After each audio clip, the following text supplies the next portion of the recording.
Как сообщили в городском отделе культуры, старт массовым праздничным мероприятием 70-й годовщины Победы будет дан 8 мая. В этот день начнется торжественное чествование ветеранов и пройдет возложение цветов к обелискам. А также состоится необычное мероприятие по закладке капсулы с посланием к потомкам 2045 года. Вот эту капсулу мы захороним и обращаемся к тому поколению, которое будет жить в 2045 году.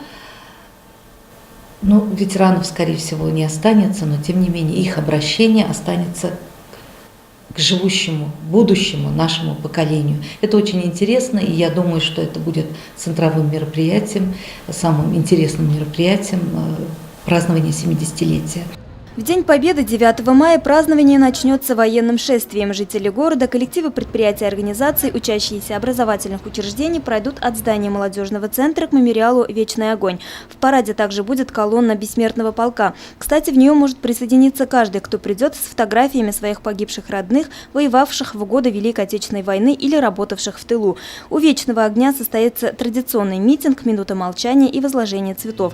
Затем массовые действия переместятся на стадион «Труд». Здесь на специально отведенной площадке стартует большая концертная программа. Профессиональные и самодеятельные артисты нашего города покажут театрализованные представления «Поклонимся великим тем годам». Здесь же на стадионе будет устроена выставка, а также каждый сможет отведать блюда полевой кухни. Любителям спорта 9 мая тоже будет на что посмотреть. Финальной точкой Дня Победы станет праздничный дневной фейерверк.